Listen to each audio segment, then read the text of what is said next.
আল্লাহর কোরআন মিথ্যা যদি মনে করো একটা প্রমাণ দাও, যদি সত্যিকার প্রমাণ দিতে পারো কোরআনের ভুল আছে, আমি এখন দাড়ি কেটে ফেলবো, প্যান্ট শার্টটাই লাগাও। আর কোরআন যদি তোমার অন্তর বলে সত্য, গুনাহ নিয়ে কবরে গেলে জাহান্নামের আগুনে জ্বলতে হবে, তাও সত্য, হাসরের মাঠ বড় ভয়ঙ্কর হবে। ও যুবক, এই জমিন হবে কিয়ামতের মাঠ, এই জমিন সূর্য নিচে চলে আসবে, আরাফার ময়দান হবে, আল্লাহর বিচার আলায় আদালত। গুনাহগার হাসরের মাঠে সব নারী পুরুষ উলঙ্গ দাঁড়াবে। রহমতের নবী আম্মা জান আয়েশার ঘরে বসে কান্না করেন। আম্মা জান আয়েশা রাদিয়াল্লাহু আনহা বলেন, ইয়া রাসূলুল্লাহ, আপনি আমার হুজরায় বসে কান্না করেন, তার কারণ কি? আম্মা জানের জবাবে নবী বলেন, ও আয়েশা, আমি তিনটা কারণে বেশি বেশি কান্না করি। এক, আমার বিবি খাদিজার কথা মনে পড়লে কাঁদি।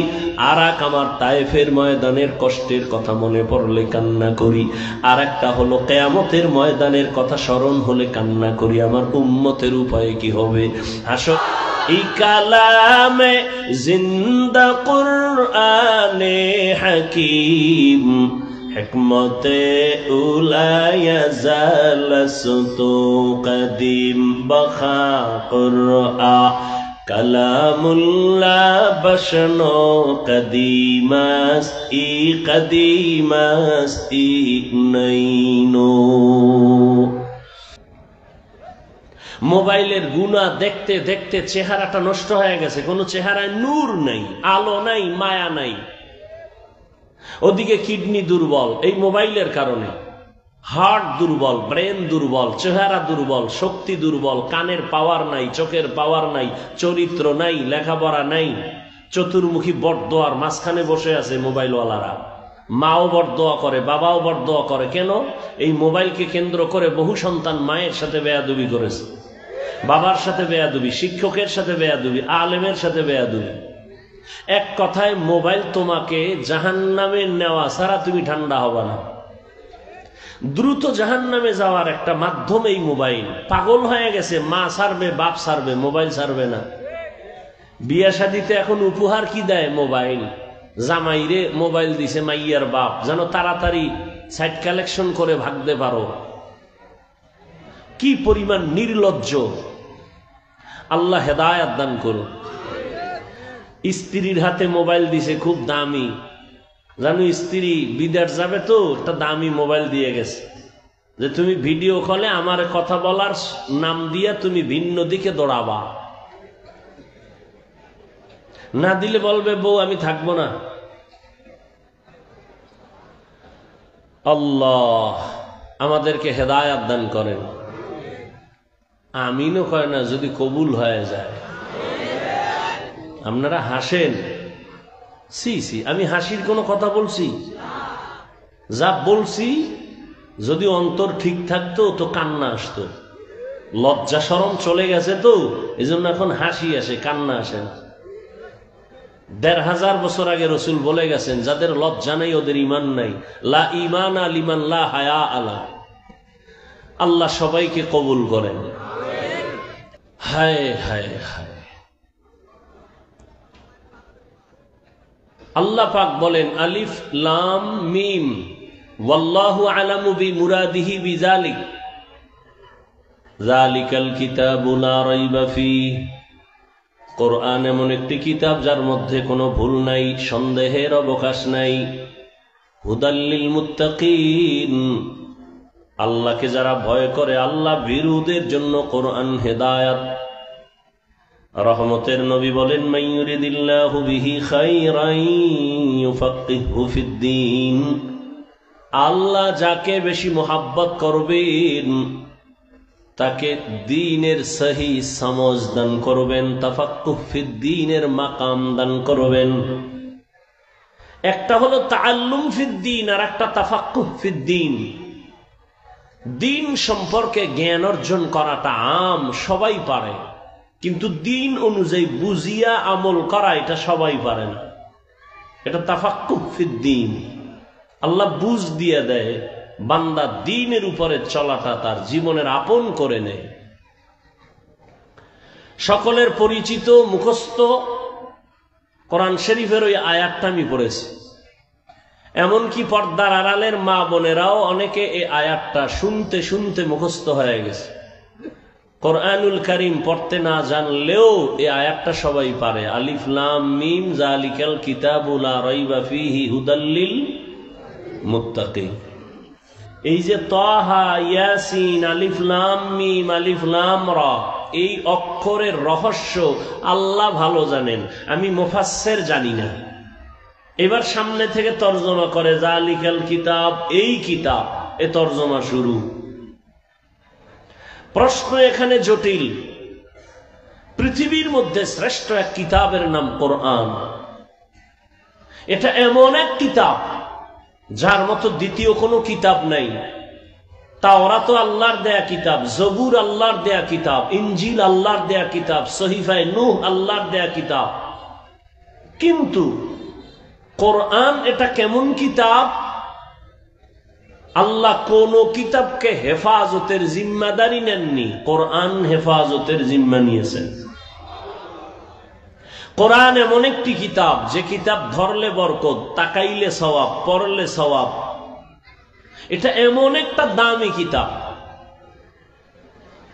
নরমাল কাপড়ের কোনো মূল্য নাই, কিন্তু কোরআনের সাথে মিশায়া দেন, গিলাফ নাম হবে, দাম বেড়ে যাবে। সোফা সেট কত দামি, লক্ষ টাকা দিয়ে কেনা হয়েছে, কোনো মূল্য নাই। সামান্য নরমাল কাঠ দিয়ে রেহাল বানায় কোরআনে লাগায় দেন, দাম বেড়ে গেল। মজলিসটার কোনো মূল্য নাই, এত মূল্য কেন? শুধু কোরআনের বরকত। কোরআন নাজিলের কারণে রমাজানের বরকত। মক্কা নগরীতে আসছে, মক্কা নগরীর বরকত। প্রশ্ন বড় জটিল, এত সুন্দর দামি কিতাবে অর্থহীন অক্ষর দিলেন কেন আল্লাহ? যেই অক্ষরের অর্থ নাই সে অক্ষর এত দামি কিতাবে দিলেন কেন? প্রশ্ন। এইভাবে একটা একটা আলোচনা করলে অনেক সময় আমি এ বিষয়ে কোনো কথা বলবো না। আমি আজকে শুধু একটা শব্দ নিয়ে আলোচনা করব, হুদাল্লিল মুত্তাকিন। এই শব্দ দুইটার উপরে আমি সামান্য কথা বলবো। হুদাল্লিল মুত্তাকিনের মূল বিষয় হলো আল্লাহ বুঝাতে চান আমি কোরআন অবতীর্ণ করলাম কেন। এই কেনর জবাব দিয়ে মোনাজাত। আল্লাহ কোরআন অবতীর্ণ করলেন কেন, এই কেনর জবাব দিব। আল্লাহ কেনর জবাবে এখানে বলেন মুত্তাকি যারা, তাদের হেদায়েতের জন্য কোরআন দিলাম। আল্লাহ কোরআন অবতীর্ণ করলেন কেন, এই কথার জবাব আরেক আয়াতে আল্লাহ দিয়া বলেন শাহরু রমাদানাল্লাযী উনজিলা ফীহিল কুরআন হুদাল লিন্নাস ওয়া বাইয়িনাতিম মিনাল হুদা ওয়াল ফুরকান। রমজানে কোরআন অবতীর্ণ করেছি। কেন অবতীর্ণ করলাম? হুদাল লিন্নাস, দুনিয়ার সব মানুষের হেদায়েতের জন্য আমি কোরআন অবতীর্ণ করেছি।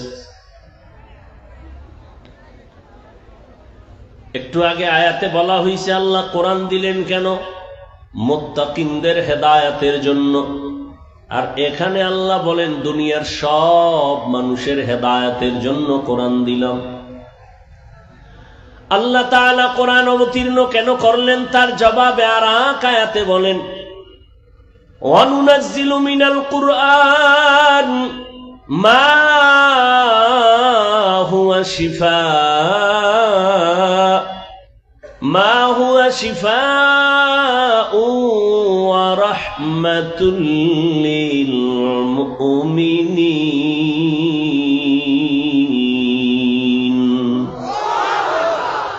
আল্লাহ কোরআন থেকে অবতীর্ণ করলেন ঔষধ, মুমিনদের জন্য এটা রহমত। সারা দুনিয়ার মানুষের জন্য কোরআন হলো ঔষধ। এবার ব্যাখ্যা শুরু করি।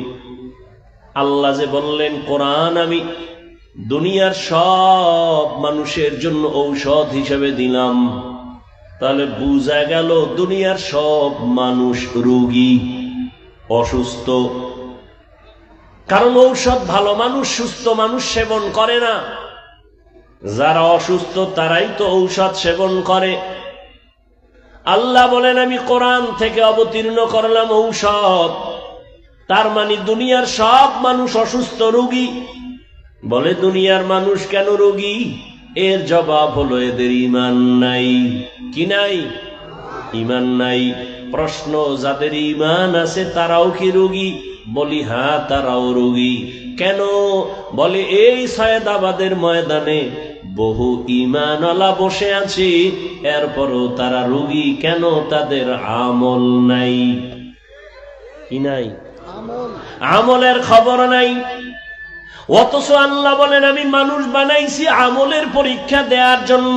আল্লাযী খালাকাল মাউতা ওয়াল হায়াতা লিয়াবলুয়াকুম আইয়ুকুম আহসানু আমালা ওয়া হুয়াল আজিজুল গফুর।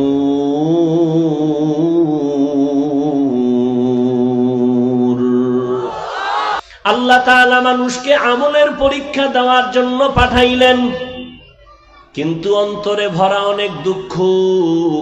কারা কারা জানি ময়দানে বলে আমলের দরকার নাই।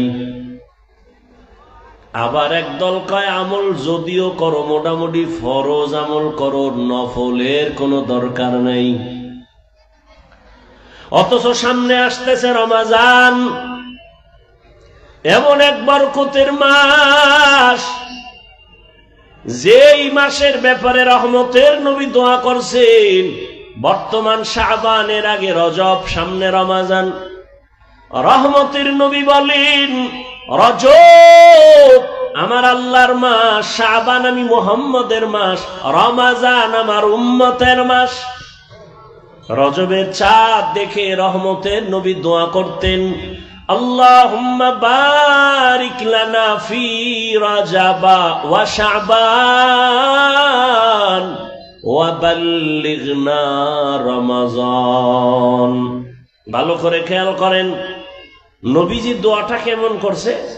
নবী বলেন, ও আল্লাহ, রজবে আমাকে বরকত দান করেন, শাবানে বরকত দান করেন। রজব ও শাবান থেকে রমাজান কি দাম আরো বেশি না? কিন্তু রমাজানে বরকত দান করেন বলে বলেন নাই। বক্তার এলেম আমলের বাহাদুরিতে করা যায় না। আল্লাহর রহমত আর শ্রোতাদের অন্তরের মোহাব্বত লাগবে। এর গজবের মোবাইল নিয়ে ব্যস্ত হলে তুমি কি বয়ান শুনবা? তোমার কপাল এত খারাপ কেন? 24টা ঘন্টাই মোবাইল নিয়ে মরো। মাওলায় বেহেশতের বাগানে নিয়ে এসছে, 2টা ঘন্টা মোবাইল ছাড়া থাকতে পারো না। শয়তানকে এখানেও বিজয় করলা। আল্লাহ হেদায়াত না দিলে করার কি? কপাল যদি হুইরা যায়, তুমি হাফিজুর রহমান কেন, মক্কা মদিনার ইমাম কেন, স্বয়ং রসুল বয়ান করলে ওর কপাল খুলে না। যেই রসুলের চেহারাটা এক নজর দেখবে জাহান্নামের আগুন হারাম। কেমন মায়ার নবী আমার, যেই রহমতের নবীর দিকে তাকাবে পেটের ক্ষুধা থাকে না। কিন্তু কি দুঃখ,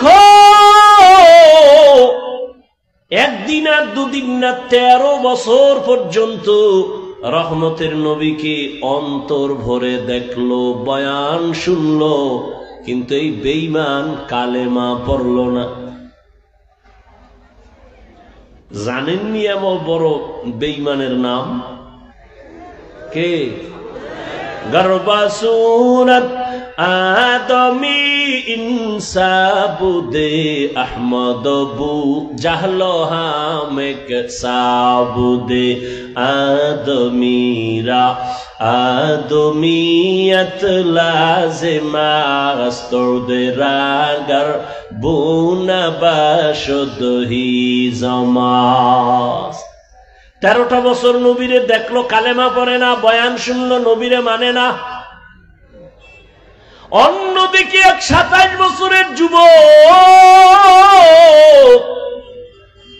তরবারি দিয়ে দৌড়ায় আমার নবীকে জবাই করবে। কয় বছরের যুবক? এমন কপালওয়ালা কে? 13 বছর বয়ান শুনছে, আবু জাহাল কালেমা পড়ে না। আর ওমরের মতো বান্দা 27 বছরের সন্তান নবীকে জবাই করতে গিয়া কালেমা পড়িয়া তরবারি নিয়ে দাঁড়ায় গেল। বাইতুল্লাহর হাতিমে দাঁড়ায় কয়, মুহাম্মদের বিরুদ্ধে যদি কথা বলতে চাও, ইসলামের বিরুদ্ধে কথা বলতে চাও, মুহাম্মদের প্রয়োজন হবে না, আমি ওমরের তরবারির সামনে দাঁড়াও। এমন পাওয়ার আল্লাহ দান করে নবীকে জবাই করতে ঈসা কালেমাওয়ালা হয়ে গেছে। এখন সে ওমরকে শয়তান ভয় পায়। কি পাওয়ার! এর নাম কফাল। সায়েদাবাদের ময়দানে বহুদিন ধরে প্রচারণা চলছে, বয়ান হবে। অনেক আল্লাহর আশেক বান্দা আসার নিয়ত করিয়া, বান্দার হাতে হেদায়েতের চাবি নেই। মান ইয়াহদিল্লাহু ফাহুয়াল মুহতাদ ওয়া মান ইউদ্লিল ফালান তাজিদা লাহু ওয়ালিয়াম মুরশিদা। আল্লাহ যাকে কবুল করবেন হেদায়েতের মালা গলায় পড়ে যাবে। যার কপাল খারাপ, হাফিজুর রহমান কেন সারা দুনিয়ার মানুষ বয়ান করলো কালেমা পড়বে না? এরে নবীর উম্মতের দল, কলবের দরজা খুইলা কিছু বয়ান শুনো। দুনিয়ার লাইনে তো কম মজা নেও নাই। মনে চাইছে পার্কে যাবা, দৌড়ায় গেছো, কারো বাগান করবা করছো, কারো বাধা মানো নাই। এখনো কি তওবা করবা না? আমার মাওলার কোরআন কি মিথ্যা মনে করছো রে বাবা? আল্লাহর কোরআন মিথ্যা যদি মনে করো, একটা প্রমাণ দাও। যদি সত্যিকার প্রমাণ দিতে পারো কোরআনের ভুল আছে, আমি এখন দাড়ি কেটে ফেলবো, প্যান্ট শার্টটাই লাগাবো, আল্লাহর বিরুদ্ধে রাস্তায় নেমে যাব। কিন্তু তুমি কেন ১৫০০ বছর পর্যন্ত বড় বড় পণ্ডিতেরা অপচেষ্টা কম করে নাই?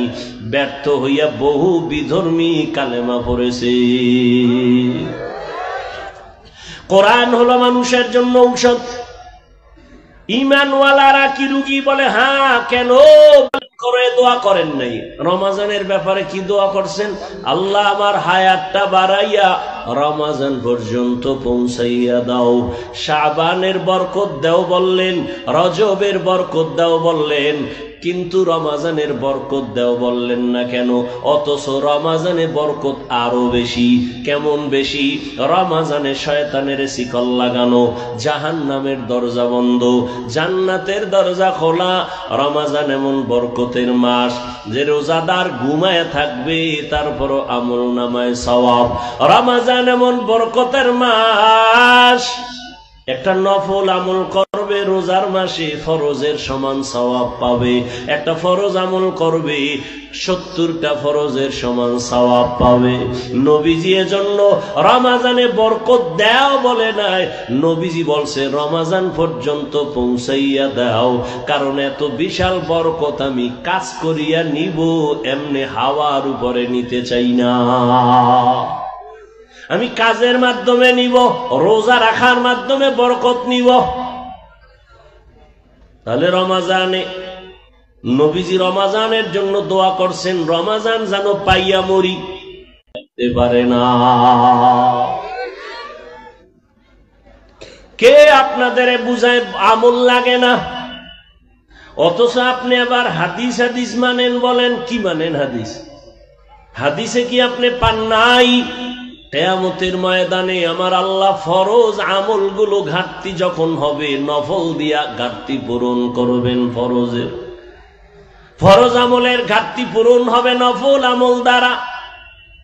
আর রমজানে নফল তো নফল না, একটা নফল হলো নামাজ, আর একটা আমল হলো কোরআনের তেলাওয়াত।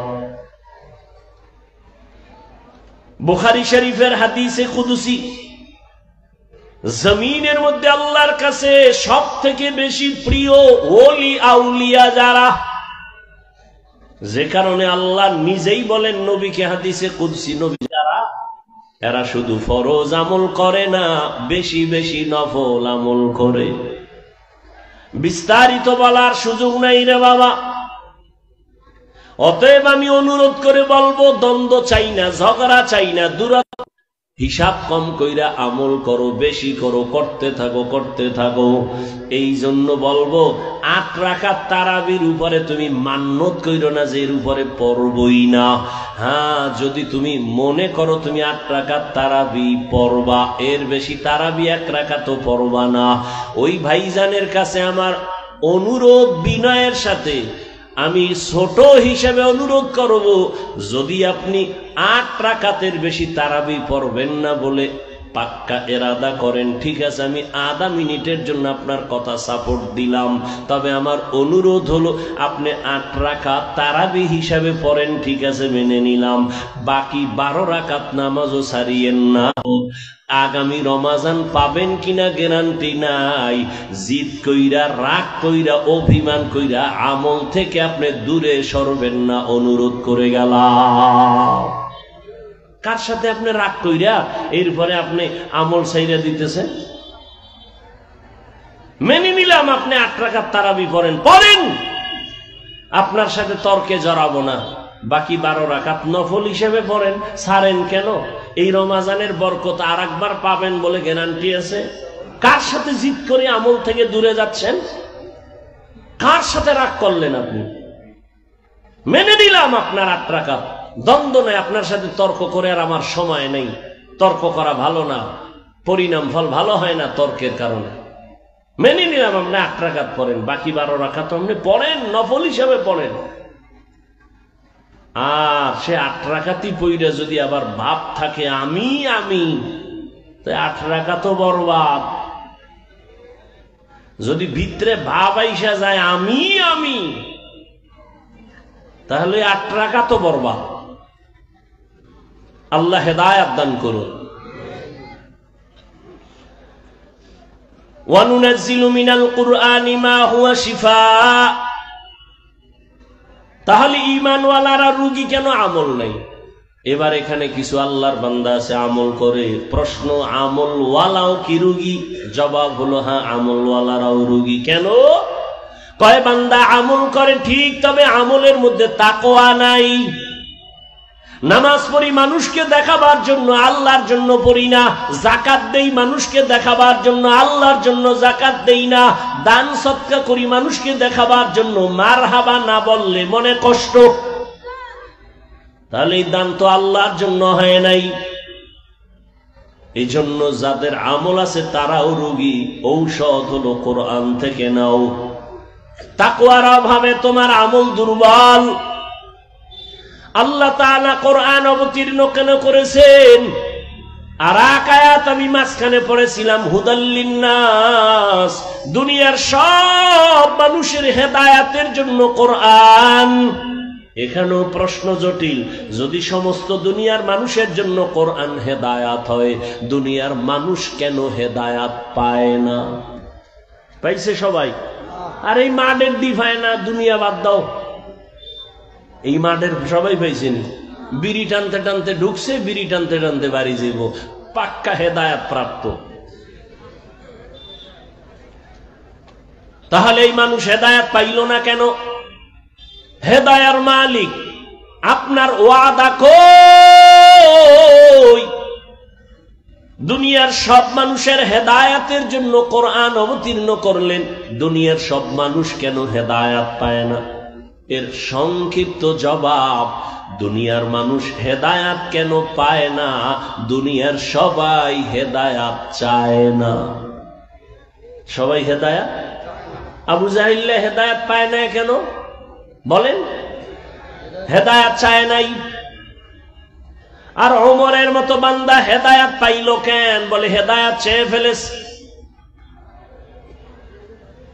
আপনি জানেন মিথ্যা কথা বলা হারাম, জানেন না? এরপরও আপনি মিথ্যা বলেন কেন? আপনি হেদায়েত চান না। আপনি জানেন গালি দেওয়া হারাম, এরপর আপনি গালি দেন কেন? আপনি হেদায়েত চান না। আপনি জানেন গীবত করা হারাম, এরপর আপনি গীবত করেন কেন? বলে আপনি হেদায়েত জেনে শুনে হেদায়েত চান না। চাইলে তো গীবত করতেন না। আপনি জানেন চুরি করা হারাম, ডাকাতি হারাম, সুদ খাওয়া হারাম, ঘুষ খাওয়া হারাম, তাস খেলা হারাম, ক্যারাম বোর্ড হারাম, লুড্ডু খেলা হারাম, নাচ দেখা হারাম, গান শোনা হারাম, মা বাবার সাথে বেয়াদবি হারাম। এরপরও কেন সুদ খান? হেদায়াত চান না। কেন ঘুষ খাইতেছেন? হেদায়াত আপনি চান না। কেন চুরি করতেছেন? হেদায়াত চান না। কেন ডাকাতি করেন, জুলুম করেন? হেদায়াত আপনি চান না। কেন আপনি জুয়া খেলেন? কেন মদের বোতল নিয়ে দৌড়ান? কেন নেশা পান করেন? আপনি হেদায়াত চান না, এজন্য আল্লাহ আপনাকে হেদায়াত দেয় না। আপনি যদি চাইতেন তাহলে আল্লাহর কাছে বলতেন, আলেমদের কাছে দোয়া চাইতেন, হুজুর আমি যেন নামাজ পড়তে পারি, আমি যেন মিথ্যা থেকে বাঁচতে পারি, আমি যেন হারাম থেকে বাঁচতে পারি।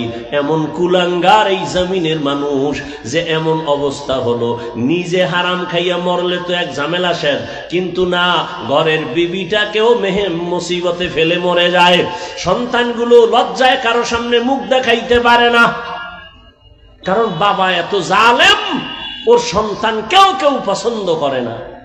বাবা হারাম টাকা দিয়ে সন্তানকে খাওয়াইয়া বড় বানাও, সন্তানের অপরাধ কি? তাকে হারাম খাওয়াও কেন? তোমার স্ত্রীর অন্যায় কি? তারে কেন হারাম টাকা দিয়ে তুমি সংসার চালায় তারে খানা দিয়ে রক্ত নাপাক করো? আল্লাহর আদালতে করায় গন্ডায় হিসাব দিতে হবে। আল্লাহ হেদায়াতের জন্য কোরআন দিলেন, দুনিয়ার সবার পায় না কেন? দুনিয়ার মানুষ হেদায়াত চায় না। আসেন আমার প্রথম আয়াতে, হুদাল্লিল মুত্তাকিন, আল্লাহ কোরআন অবতীর্ণ করেছেন মুত্তাকিন যারা, তাদের হেদায়াতের জন্য।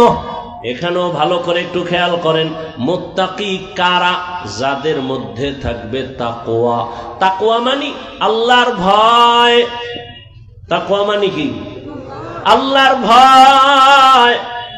আমি যদি আপনাদেরকে এখন প্রশ্ন করি, এই ময়দানে আপনারা কারা কারা আল্লাহকে ভয় করেন, যদি জিজ্ঞাসা করি, সবাই হাত উঠাবে না? সালাক দুই একটা থাকলে না জানে এবার পা দুইটাও উঠাইয়া দেয়, চার হাত পা আল্লাহরে ভয় করে। অথচ যেই বান্দা নামাজ পড়ে না সেও বলে আমি আল্লাহকে ভয় করি, যে রোজা রাখবে না সেও বলে আল্লাহকে ভয় করি। কেমন নিমক হারাম খায়, রোজা রাখলে আমার অসুস্থতা বেড়ে যায়। অথচ চিকিৎসা বিজ্ঞানীরা কি বলে? হুজুর গো কথা মানবা না, কপাল খারাপ। চিকিৎসা বিজ্ঞানীরা কি বলে? রোজা সুস্থ থাকার মহা ঔষধ রোজা। আর তুমি বানাইছো এটা অসুস্থ হওয়ার একটা মাধ্যম। এজন্য তো রসুল সোমবার বৃহস্পতিবার সপ্তাহে রোজা রাখতেন। কষ্ট আপনি অভ্যাস করেন, দেখবেন শরীরের ব্যালেন্স ফিরে আসবে, সুস্থতা ফিরে আসবে। মানুষের শারীরিক সুস্থতার এক মহা ঔষধের নাম রমাজানের রোজা। শুধু রমাজান কেন, অল টাইম রোজা রাখবেন। এই শাবানে রসুল রোজা রাখছেন, সোমবার বৃহস্পতিবার রসুল রোজা রাখতেন। দেখেন রোজা রাখলে অনেক লাভ। আল্লাহ তৌফিক দান করেন। তো সবাই বলে আমি আল্লাহকে ভয় করি, যারা সুদের তার সাথে জড়িত তারাও বলে আল্লাহকে ভয় করি, যারা পর্দা করে না তারাও বলে আল্লাহকে ভয় করি।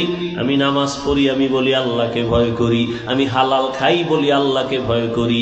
দুই ভয় সমান? আপনার ভয়টা আসলে ভয়ই না। ভয়ের ব্যাখ্যা কি?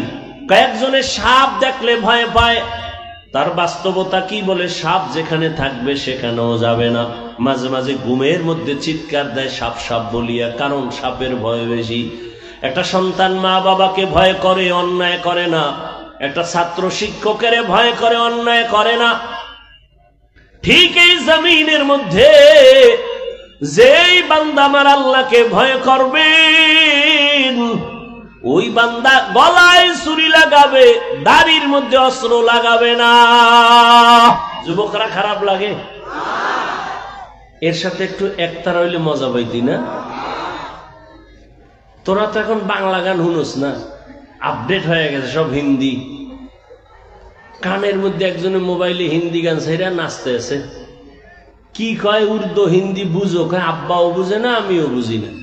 তো লাফাও কেন? কয় মজা লাগে। আল্লাহর জাতের কসম, যুবক, মোবাইল তো জীবনে ছাড়বি না, জিব্রাইলও বললেও ছাড়বি না, যেহেতু ওটা নিয়ে মরবি।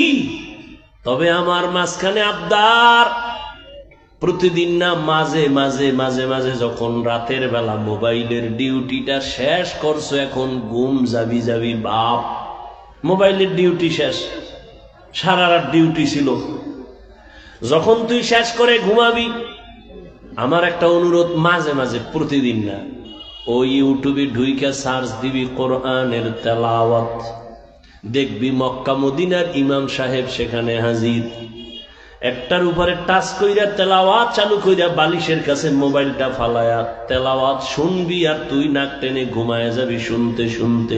আমার অন্তর সাক্ষী দেয় ইনশাআল্লাহ এইভাবে যদি তেলাওয়াত শুনে শুনে ঘুমাও, একদিন তোর চোখ থেকে পানি বের হবে, আর তওবা নিজেই করবি, জীবনে আর গানের তার কানে দিবি না। হিন্দি গান শুনো কেন? ভালো ভালো কণ্ঠওয়ালা আমাদের ইসলামী লাইনে কত সুন্দর সুন্দর নাত পড়ে, হামদে বাড়ি তাআলা, কত মজার। এগুলো যদি একটু কান লাগায়া শুনতি, জীবনে আর অন্তরে গানের ভালোবাসা আসতো না। আসতো? কত সুন্দর সুন্দর। আমি দুই এক কলি বলি, মাঝে মাঝে বলি, কারণ বয়ানের মুড যেন নষ্ট না হয়, না হয় শুধু বয়ান বাদ দিয়ে যদি এগুলো বলি, ঘন্টাকে ঘন্টা বলতে পারবো, সেগুলো আমার বানানো আছে। এগুলো তুমি শুনতে থাকো, দিল শান্ত হবে, গুনার দিক থেকে ফিরতে পারবা। বাবা ওরে, গুনার আকর্ষণ তোমার অন্তরে যেমন আছে আমারও তো আছে। আমি চাইলেই তো গুনাহ করতে পারি, আমি চাইলেই তো, কিন্তু না রে বাবা, কয়দিন আর দুনিয়ার হায়াত। চোখের সামনে যত লাশ দেখি, যুবকের লাশ দেখি বেশি। করোনায় যুবকের লাশ, ছাত্র জনতার আন্দোলনে যুবকের লাশ, ডেঙ্গুর মহামারীতে যুবকের লাশ, পানির নিচে যুবকের লাশ, ঘরের ঘুমের বিছানায় যুবকের লাশ। তোরে অল্প বয়সে পঙ্গু বানায় ফেলবে, চোখের পাওয়ার থাকবে না, কানের পাওয়ার থাকবে না, কিডনি দুর্বল হবে, হার্ট দুর্বল হবে, ফট কইরা সুস্থ, বলবি বুকে ব্যথা ধর, সবাই ধইরা দেখবে নাই কিও, ডাক্তার কয় রোগ নাই, মরলো কেন? কয় নতুন এক রোগ আসছে জমিনে আসমান থেকে, হঠাৎ রোগ। কি রোগ? কি হঠাৎ রোগ? এই মোবাইল দেখ, দেখবি হঠাৎ করে মরে যাবে। আর একটা মাছ বসে থাকে তো আরো আগুন।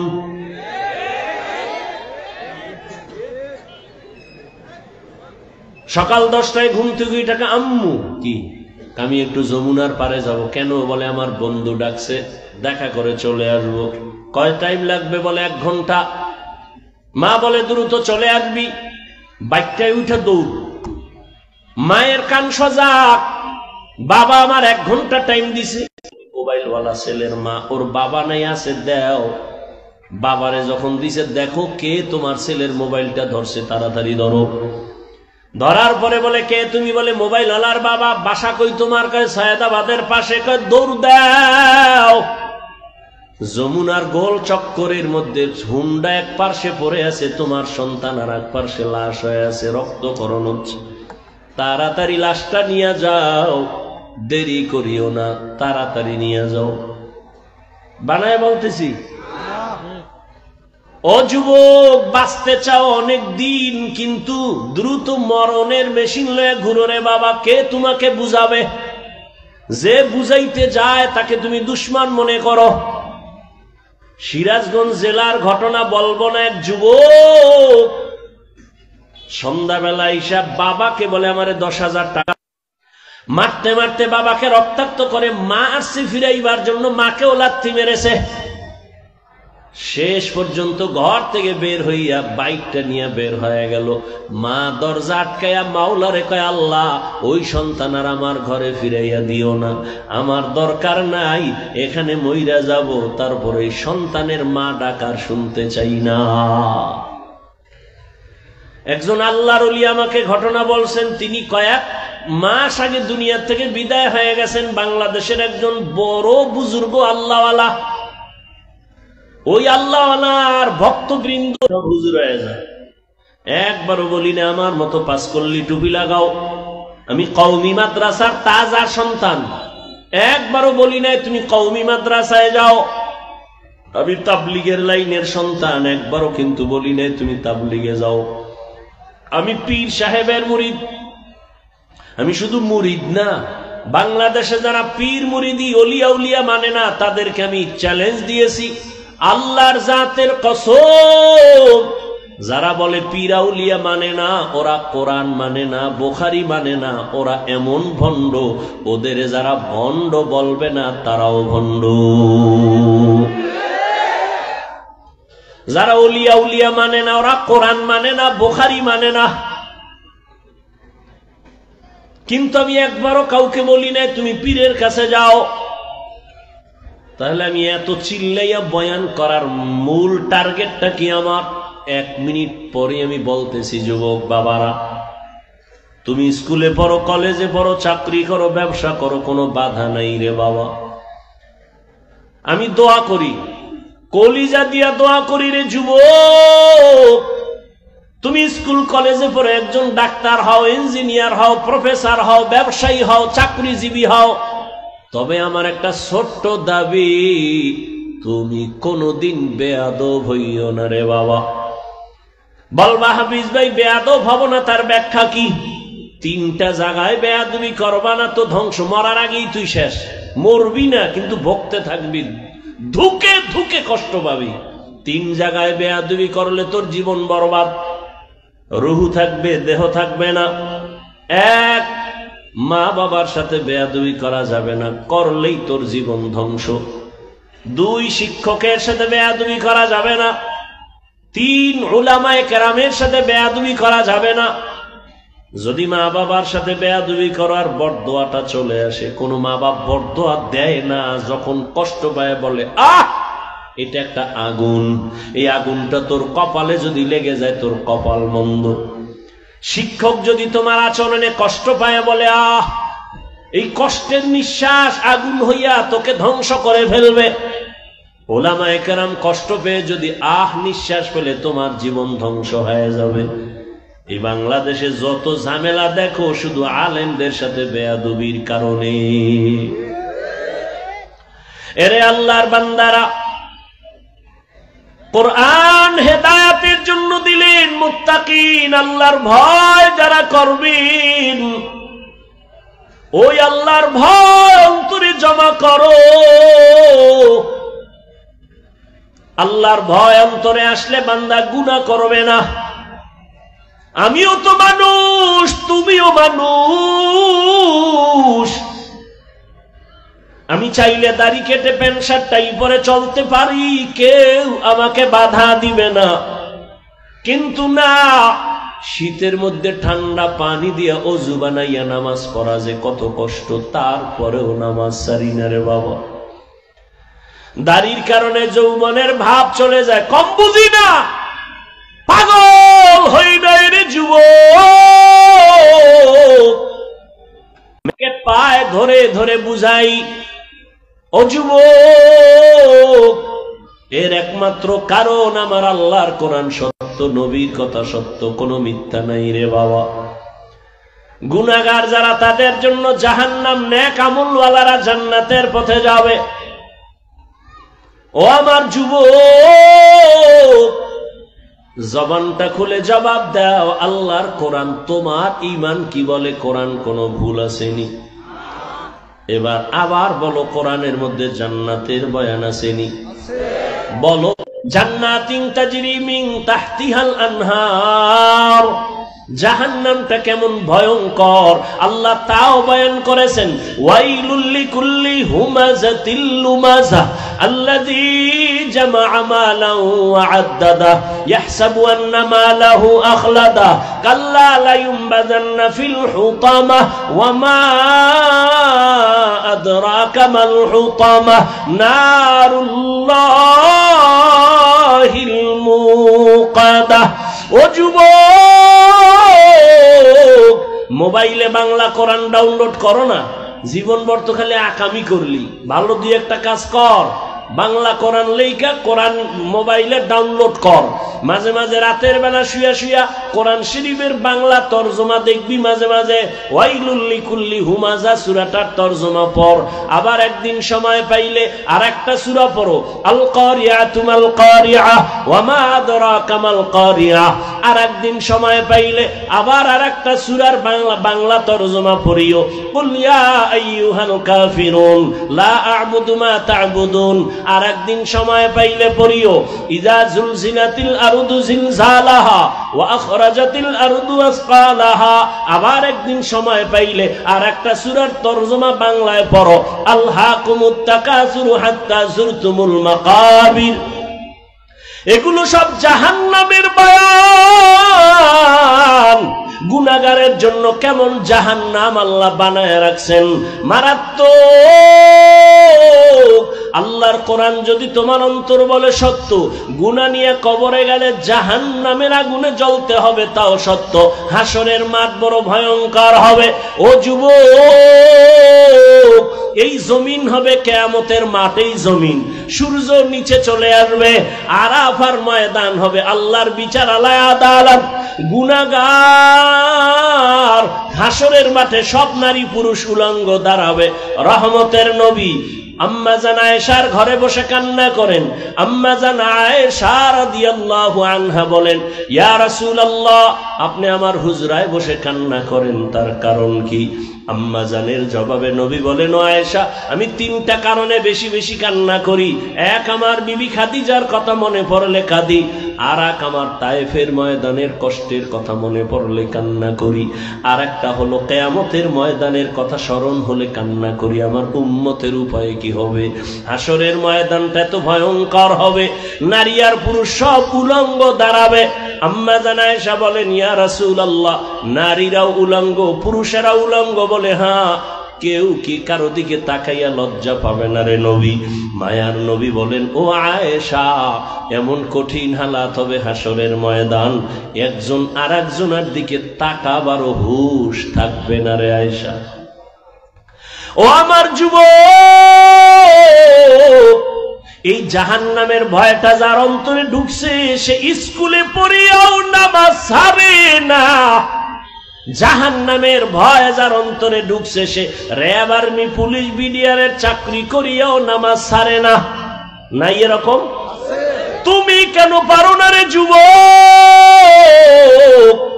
তোমার মতো যুবক রাস্তায় গাড়ি চালায় নামাজ পড়ে, নদীর মধ্যে মাছ ধরে নামাজ পড়ে, রাস্তায় গাড়ি চালায়, ময়দানে কৃষি কাজ করে নামাজ পড়ে, স্কুলে পড়ে, কলেজে পড়ে, নামাজি অভাব নাই ছাত্র। তুমি কেন পারো না রে বাবা? তোমার মতো যুবক ডাক্তার, প্রফেসর, ইঞ্জিনিয়ার, নামাজির অভাব নাই। তুমি কেন পারো না? আসলে তোমার অন্তরে জাহান্নামের আযাবের ভয় নাই। রহমতের নবী কান্না করেন, ও আয়েশা, কিয়ামতের দিন এমন ভয়ঙ্কর হালাত হবে, সূর্যের গরমে মানুষগুলো পাগলের মতো হয়ে যাবে। অন্যদিকে জাহান্নামের আওয়াজ, জাহান্নাম চিল্লাইবে আর বলবে, হে আল্লাহ, বেনামাজি গুনাহগার গুলো কই? আমার পেটের ভেতরে দাও, আমার পেটে ক্ষুধা। আল্লাহ বলবে, জাহান্নাম অপেক্ষা করো, বিচার করে নেই। ও পর্দার আড়ালের আম্মা জানেরা, বোনেরা, আপনাদের মতো কত মা, কত বোন এখনো আছে বেপর্দায় চলে না, নামাজ ছাড়ে না, মোবাইলে সময় নষ্ট করে না। এরে আম্মা জান, আপনারা কেন পারবেন না? একটা নেককার সন্তান জমিনে রেখে যান, সন্তানটাকে ডাক্তার বানাবেন, তবে দাবি বেয়াদব যেন না হয়। আপনার সন্তানের ব্যবহারে মা বাবা, শিক্ষক, আলেম ওলামা কখনো যেন কষ্ট না পায়। সন্তানটাকে আদর্শওয়ালা ইঞ্জিনিয়ার বানায় যান, কোরআন পড়িয়া পড়িয়া আপনার জন্য দোয়া করবে, নামাজ পড়বে, ডাক্তার হলেও নামাজ পড়বে, আপনার জন্য দোয়া করবে। এরে মা, এখনো তওবা করেন, জীবনে আর বেপরদায় চলবেন না, স্বামীর মাল নষ্ট করবেন না, মোবাইলের সময় অযথা কাটাবেন না, 5 ওয়াক্ত নামাজ পড়বেন, আল্লাহর কাছে দোয়া করবেন, সন্তানটাকে আদর্শওয়ালা বানানোর মেহনত করবেন। আপনাদের কারণেই তো দুনিয়ায় সন্তান ভালো ভালো সন্তান আসছে। এ দুনিয়ায় মায়ের বরকতেই সন্তান ভালো, এ কারণে মায়ের মূল্য অনেক বেশি।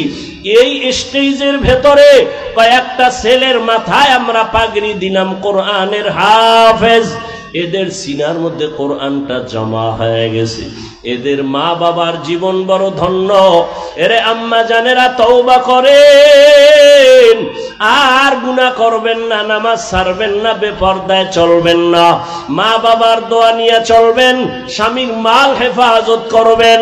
ও বৃদ্ধ বাবাজিরা তওবা করেন। আপনার মতো কত বুড়ারা মসজিদে গিয়া নামাজ পড়ে, আপনি কেন পারেন না? ও আমার যুবক বাবারা, এখনো সময় আছে, মা বাবার দোয়া নিয়ে সামনে আগাও। তোমার মতো যুবক যদি স্কুল কলেজে পড়ে, জেনারেল লাইনে থাইকা দিনের পথে চলে, নামাজ পড়ে, মনেরে বুঝাইয়া তওবা করো, আর মনে মনে আল্লাহকে ডাকো, হেদায়ার মালিক, জীবনে তো গুনাহ কম করি নাই, নামাজ কম সারি নাই, আজকে থেকে তওবা করে ফেললাম, আর নামাজ ছাড়বো না, বেপরদায় চলবো না, দাড়ি কাটবো না, মা বাবার সাথে বেয়াদবি করবো না। ওলামায়ে কেরামের পরামর্শ নিয়া, শিক্ষকের দোয়া নিয়া, নবীর আদর্শ মেনে চলবো, আল্লাহর ভয় তাকওয়ার উপরে চলবো, গুনাহ মুক্ত হইয়া নবীর তরিকা মানবো। তওবা যদি করতে পারো, আল্লাহ পাক এখন তোমার জীবনের সব গুনাহগুলো মাফ করে দিবেন। তওবার নিয়ত যাদের আছে জানি না, শুরুতেই বলেছিলাম, কপাল যদি খারাপ হয়, নবীজির বয়ান শুনিয়াও আবু জাহাল কালেমা পড়ে না, আর যদি কপাল খুলিয়া যায়, নবীকে জবাই করতে আসিয়াও কালেমাওয়ালা হয়। জানি না এই ময়দানে আবু জাহালের মতো শক্ত অন্তরওয়ালা কারা, কার কপালে তওবা নসিব হবে না, আবার কারা যেন ওমরের মতো অন্তর নিয়ে বসছে, গুনার কথা স্মরণ করে এমন ভাবে তওবা করবে, আজ থেকে আর নামাজ ছাড়বে না, ফজরে মসজিদে গিয়া হাজির হয়ে যাবে। তওবার মতো যদি কারো অন্তর তৈরি হয়, মুনাফিকি যদি অন্তরে না থাকে, খাঁটি তওবার নিয়ত যাদের আছে, আল্লাহর কাছে দুটো হাত উঁচু করে দেখাইয়া দাও।